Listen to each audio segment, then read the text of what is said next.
Welcome back, tribe. Today, we are diving back into the long-awaited Demonology series. I know some of y'all are probably like, finally, where has this been all my life? What has been going on with you, Michelle? But I'm finally feeling ready, so let's get into it, shall we? So today we're gonna sit and talk about how demons come to be on our plane of existence. How do they get here? Can they just come in and out as they want to? Are they invited in? How do demons get into our homes, our bodies in some instances? How is that possible? Now, for a quick disclaimer, I just want to remind everyone that you don't have to necessarily believe in demons for demonology and the knowledge itself within demonology to have a place in your life. I know some of you watching are probably like, well, demons aren't real, God's not real, spirits aren't real. What are you talking about, Michelle? But others have had real life, in your face experiences with demonic entities, with negative spirits, with things that are unexplainable. So I just ask all of you to have an open mind with this series. I'm not asking you to believe in demons. If you don't have to. Your beliefs are your beliefs. But today we're definitely going to be speaking about demons as if they do exist. I personally do believe that they exist.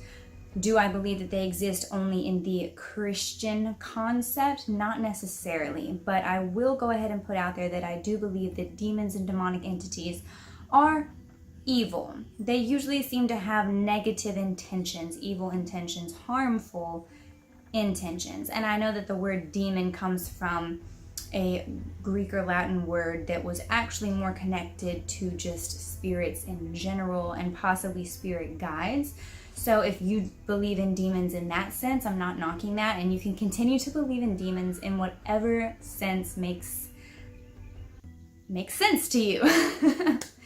But in my perspective and in my life and in the cases I've studied and the people I've met, demonic entities, demons, as more popularly known in modern times, are evil, negative spirits. And there are certain ways that you can deal with them. And there are definitely certain ways that they can enter your life. One way that demonic entities can enter our realm is through seances. Now, I'm not gonna sit here and be like, oh, don't ever do a seance. Oh, mediums are evil. I don't believe that at all. I do believe that mediums exist. Yes, I know that a lot of the ones that end up in the news and on TV are fakes and phonies, but I do believe in people who have the ability to connect with the dead, connect with spirits. The only problem with some seances is if you're not doing them in a protective space, or if you're just kind of like doing them willy-nilly, you don't have much control or much say into what you're connecting to, if that makes sense. You're kind of just opening a door, and whatever is waiting on the other side can come through. And the problem with demons and demonic entities is that there have been many cases where demonic entities have masqueraded as a deceased loved one. So potentially you might think you're talking to a deceased loved one during a seance, but you could potentially be speaking to something that is much darker and has a much more evil intention. And as we've discussed in previous demonology videos, demons have knowledge that human spirits wouldn't be capable of, if that makes sense. They have certain abilities to see into people's lives, their histories, their pasts, their connections with each other, their thoughts. So if a demonic entity was present at a seance, the demonic entity would be able to read the thoughts of the person who was trying to reach out to a specific loved one in order to masquerade as that loved one. They would then know who they were trying to reach out to, how that person would act. And a lot of the times we unintentionally think the answers to responses when we're making questions. And so and I feel like that's how a lot of fake psychics end up answering correctly in certain situations, because we're in a way thinking and behaving and almost acting out the answer as we pose the question. Digest that for a minute. So yes, seances. And in some seances, people, mediums, whoever, will utilize the Ouija board or the spirit board. The spirit board, we're not going to get into the whole history of the spirit board. If you want to learn more about the spirit board, you can visit any numerous other YouTubers who have done at length videos about the Ouija board and the history of it. But needless to say, it started out as just the spirit board, and then the Ouija board happened around the same time, and the Ouija board was like copyrighted and all this mess. Either way, whichever one you use, they're essentially the same thing. It's the same thing as doing a seance. You're opening a door. You are allowing certain liberties to be taken with the board. Now, I do agree with some YouTubers in that it's not necessarily wrong to use a Ouija board, and it's not necessarily going to, it's not going to like end in possession every time that you touch a Ouija board or look at one. Obviously, I have Ouija boards and spirit boards that I've handmade in my house.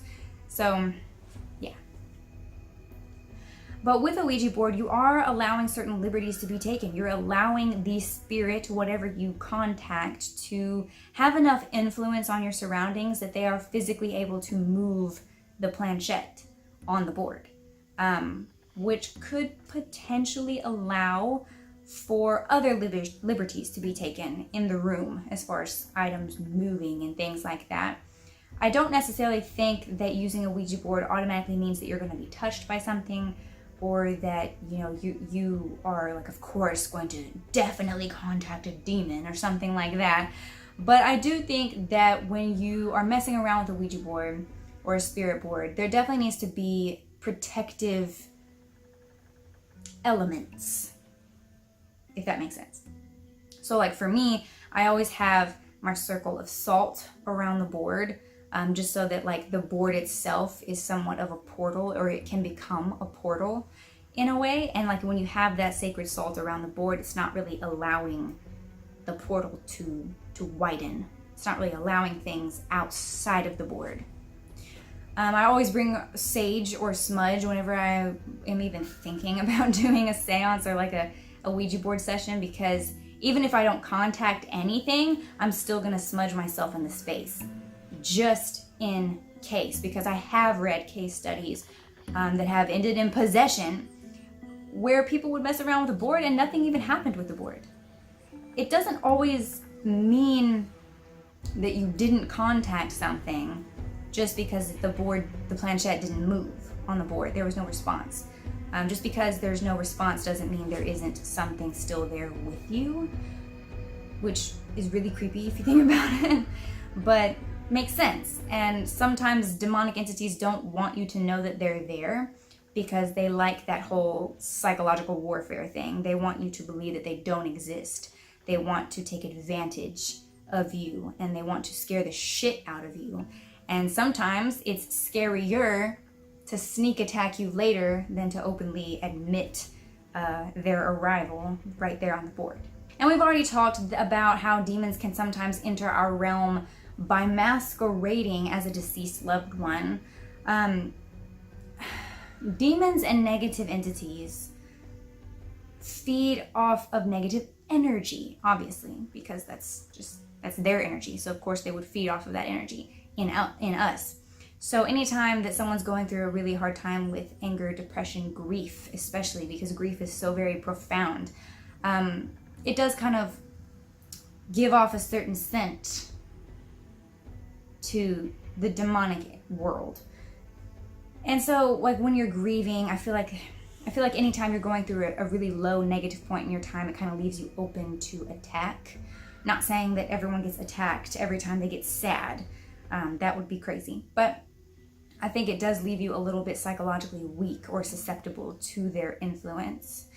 And it's kind of perfect if you think about it. It's kind of like the perfect disguise. If a demon wanted to enter your life in some way or potentially possess a person, what better way to gain their trust or to gain recognition or to gain entrance and accessibility to that person than to masquerade as the ghostly image of the person that they just lost, the person that they're so desperate to see and reconnect with again.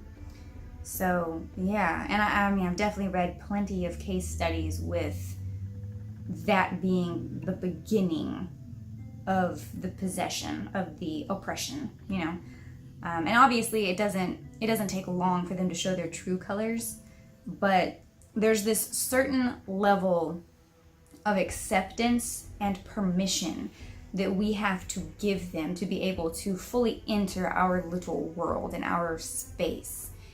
And I feel like a lot of people take that lightly, and they act as if, you know, oh, they have no power here, or oh, it's all just hokum, you know, it's not real.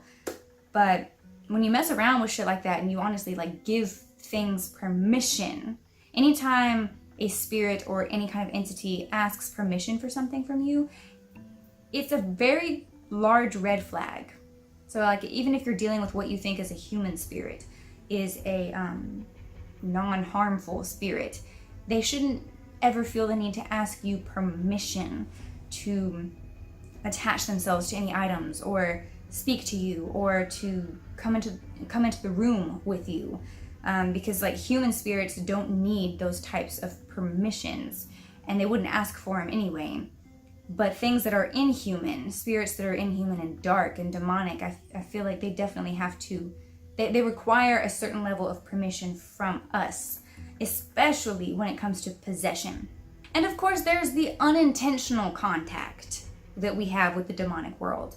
And sometimes that's when we enter a space that is not ours, or a location that the demonic entity has been inhabiting for a long time.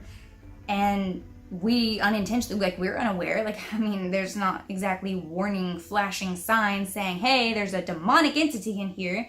So I feel like paranormal investigators are more susceptible to that, because whenever you are investigating places that already are reported to have paranormal activity, it is more likely that there are demonic entities present and that there are dark spirits already residing in those areas.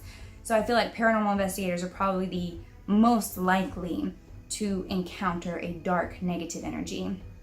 And like, I love ghost adventures. I absolutely love ghost adventures. It would break my heart if I were to honestly find out they were fake. Like, when I first started watching ghost adventures, I assumed that they were complete frauds. I was just like, there's no way, this is not real, there's no way. But the more I watched them and the more I realized how passionate they were about the field, the more hopeful I became about, like, well, I really hope that they're being truthful here, and I really hope that they're being as honest as they appear, because they just seem to have such a pure passion for the paranormal field. And I really hope to never find out if they are frauds, because they have such a good following, and I mean, I love them to death. So I would be kind of heartbroken to find out if they were faking everything. But Zach Bagans, like, he's encountered probably more than his fair share of demonic entities, but that's because they seek them out. Like, when you're in a field like that and you are seeking spirits out, you are more than likely going to come across at least one negative spirit or demonic entity. And like we've talked about before on this channel, I don't want you to think that demons are like around every corner, because like demonic possession cases are very rare. They're very rare. But at the same time, I don't want you to think that they're so rare that they could never possibly happen to you. So like with my life, I started a paranormal group here in my hometown. I've kind of fallen out of it right now, which I feel totally horrible for, because like I know that I need to be more active in it, but at the same time, my mental health was kind of like on a slippery downward slope. I was feeling very angry and bitter and just depressed all the time, and I'm finally coming out of that now, obviously, or I wouldn't be doing this video. But when I find myself in a headspace like that, I really feel the need to distance myself from the paranormal, just on the off chance that I do run across a demonic entity, because like the level of negativity I'm emitting sometimes, it's like blood in the water to a shark, you know? Like, you can't mess around with things like that. And the same thing with Ouija boards, like we already talked about. I mean, if you're in a negative space or if you're sick or something like that, don't ever use them. If you're depressed or angry or dealing with a lot of negative emotional issues, you should not be messing around with seances or Ouija boards or anything like that, because they're going to pick up on that. But let's talk about objects real quick. I know all of you have probably seen Annabelle and the Conjuring movies and things like that, but let's talk about these objects for a minute, these conduits. Why is it that it seems like demons are attracted to things like dolls and mirrors and all of these things that are already a little bit creepy to some of us who are all, horror movie inclined? Why is it that they have like this affinity to be attached to these items? Well, first off, demons are very intelligent. I'm not trying to say they're necessarily more or less intelligent than people, but they're very intelligent in a manipulative sort of way. So I feel like they're able to grasp onto what scares people, like what really freaks people the hell out. And for a lot of us, that is dolls, that's clowns, that's mirrors, that's, these certain things just creep the fuck out of us. So like in an intelligent way, they would choose a doll or a mirror or something that scares you, something that you feel uneasy about, because again, they feed off of fear and negative energy. So why would they not go for a doll? Notice my creepy dolls in the background. I'm kind of creeped out now. So keep in mind, these are just some of the few ways that demons can enter our world. There are other ways that people actively pursue them. Demonic sigils, writing the sigils, satanic rituals in some instances, or witchcraft rituals in some instances call for summoning demons. So sometimes people purposefully seek them out. Now, I will say that in my past, I was so obsessed with demons and demonology that I had a point where I drew out every single demonic sigil that I could find on the internet and had a whole notebook.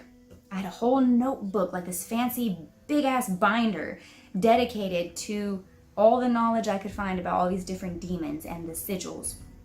And I made the horrible mistake of actually burning those sigils whenever I was trying to get all the negativity out of my life. I actually sat there and burned each one of them.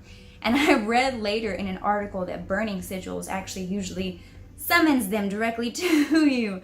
So in a way, it kind of explains some things, but in another way, it's like, okay, I don't think I summoned that many demons into my life or anything like that. I do feel like I have had demonic entities brush past me in life.